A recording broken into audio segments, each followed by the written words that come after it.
तो पिछले एपिसोड में हमने देखा कि क्लोई और लूसीफर को पता चलता है कि रोरी उनकी बेटी है जो कि फ्यूचर से आई है।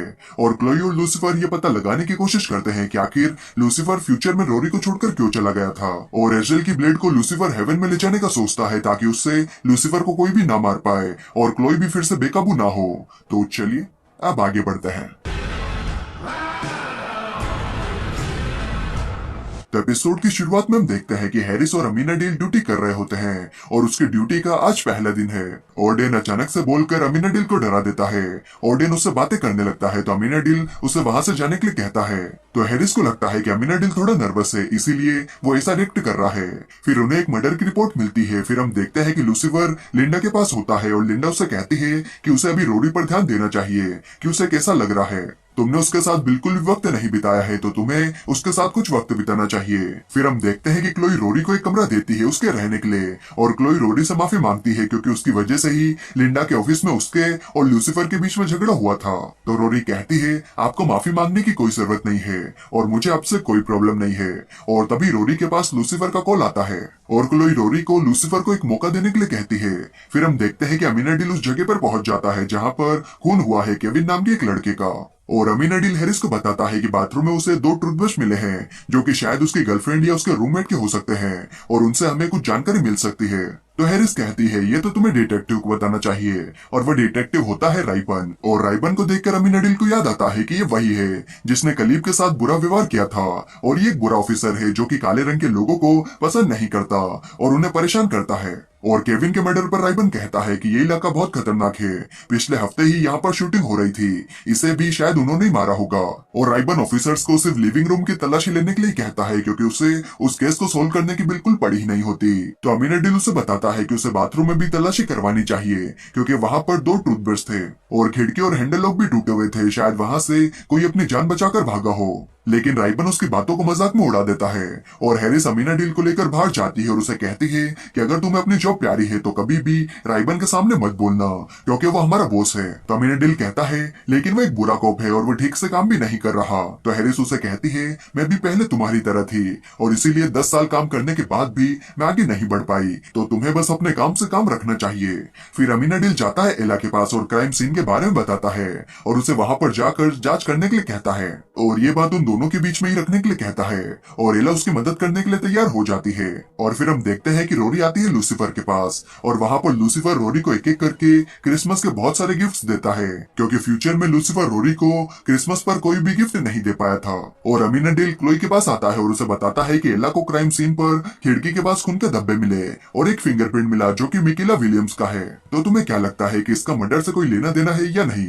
तो क्लोई कहती है लगता तो है। और अमीना डील क्लोई को राइबन के बारे में बताता है और ये भी बताता है कि उसने एला की मदद से बिना राइबन की परमिशन के जांच की है। और क्लोई ये पता लगाने की कोशिश करती है कि राइबन पर रिपोर्ट्स होने के बाद भी आखिर उसे प्रमोशन कैसे मिला। और क्लोई से अमीना डील को पता चलता है कि हैरिस को प्रमोशन मिला था लेकिन उसने उसे रिजेक्ट कर दिया।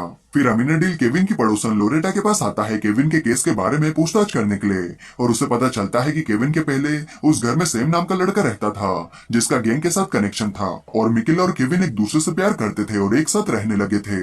और लूसीफर रोरी के साथ ड्राइविंग पर जाता है और रोरी ऐसी गाड़ी चलाती है कि लूसीफर को लगता है कि आज वो नहीं बचेगा। और अमीना डील लूटिनेंट के पास जा रहा होता है केस के बारे में वो सब बताने के लिए जो कि उसे पता चला है, लेकिन उससे पहले ही हैरिस उसे मिल जाती है और अमीना डील उसे बताता है कि केविन के घर में वो टूथब्रश मिकेला का था और उस घर में पहले सेम नाम का लड़का रहता था और मुझे लगता है कि किसी गुंडे ने केविन को सेम समझकर मार दिया और उस वक्त मिकेला भी वहीं पर थी और वो वहां से भाग निकली। तो हैरिस उसे कहती है कि मैंने तुमसे कहा था कि अपने काम से काम रखो।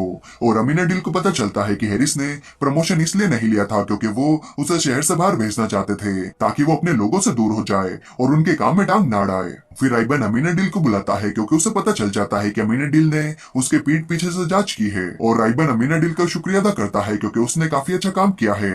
और राइबन कहता है कि मैं पहले जैसा नहीं हूँ, मैं बदल चुका हूँ, लेकिन वो अभी भी कमी नहीं होता है क्योंकि वो केविन के खून का इल्जाम मकीला पर ठोकना चाहता है और बताता है कि मिकेला का गैंग से कनेक्शन था। तो अमीना डील कहता है लेकिन वो तो उसके स्कूल की बात है और उस बात को 10 साल हो चुके हैं, लेकिन राइबन उसकी नहीं सुनता और उसे वहां से भेज देता है। और लूसीफर रोडी को पार्टी देने के लिए अपने क्लब में लाता है और मेज भी वहां पर होती है।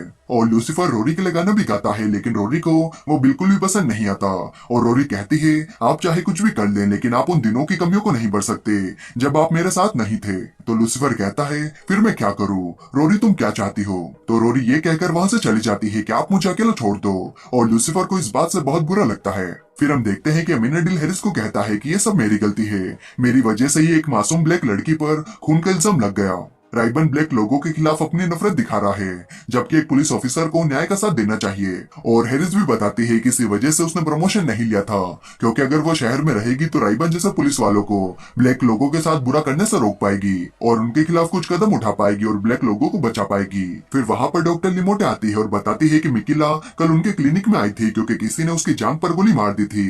और डॉक्टर वो गोली भी देती है जो उसने मिकिला की जांघ से निकाली थी। और हैरिस उसे मदद के लिए शुक्रिया कहती है।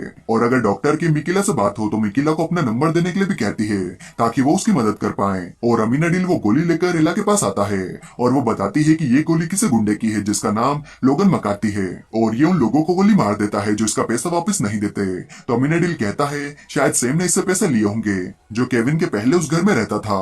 और हैरिस के पास मिकिला का फोन आता है और वो बताती है कि लोगन उसका पीछा कर रहा है उसे मारने के लिए, और अभी वो कहाँ पर है ये भी बता देती है। तो हैरिस और अमीनाडिल वहां पर जाते हैं और उन्हें वहां पर कुछ खून के धब्बे भी मिलते हैं जो कि मकीला के होते हैं क्योंकि उसकी चोट के टाके खुल चुके हैं। और मकीला बताती है कि लोगन आसपास ही है और मैंने लोगन को केविन को मारते हुए देखा था और मैं अपनी जान बचाने के लिए बाथरूम में गई और खिड़की से भाग निकली, लेकिन लोगन ने मुझे गोली मार दी थी। फिर हैरिस और अमीनाडिल मिकिला को लेकर वहां से जा ही रहे होते हैं कि तभी लोगन उन सभी पर गोलियां चला देता है और वो सभी छुप जाते हैं। और हैरिस बैकअप बुला लेती है और लोगन उन पर गोलियां चलाते रहता है। तो हैरिस लोगन को डराती है और कहती है कि यहाँ पर आसपास कई पुलिस वाले हैं और तुम भी अच्छे से जानते हो कि पुलिस वालों पर गोली चलाकर तुम बिल्कुल भी नहीं बच पाओगे। तो लोगन सरेंडर कर देता है और तभी बैकअप टीम भी वहां पर आ जाती है, लेकिन वो लोग मकीला को कातिल समझ रहे होते हैं क्योंकि राइबन ने उन्हें यही ऑर्डर दिए होते हैं। और राइबन कोप को मकीला को गोली मारने के लिए कहता है, लेकिन अमीनाडिल उसके सामने आकर खड़ा हो जाता है और कहता है कि ये बेकसूर है, असली कातिल वो है लोगन। तो राइबन उस पर गोली नहीं चलाता, लेकिन वो लोगन और मिकिला दोनों को पुलिस स्टेशन ले जाने को कहता है और मिकिला बेकसूर साबित हो जाती है अमीनाडिल ने जो सबूत इकट्ठे किए होते हैं उनकी मदद से। फिर हम देखते हैं कि लूसीफर रोरी के पास आता है और रोरी गाना गा रही होती है, तो वो भी वहां पर उसके पास बैठकर पियानो बजाते हुए उसके साथ गाना गाने लगता है। और क्लोई राइबन के खिलाफ जो भी रिपोर्ट्स होती है उन्हें जमा कर लेती है ताकि उस पर कुछ सख्त कदम उठाए जा सकें। और मुझे लगता है कि एक साथ गाना गाने के बाद बाप बेटी के रिश्ते में थोड़ा सुधार आएगा। और यहीं पर ये एपिसोड खत्म हो जाता है। और अगर वीडियो अच्छी लगी तो लाइक कमेंट शेयर सब्सक्राइब सब कर देना यार, बिल्कुल फ्री है और मुझे भी सच में बहुत अच्छा लगेगा। तो चलिए मैं मिलता हूँ आपसे अगले वीडियो में, तब तक के लिए bye bye and take care.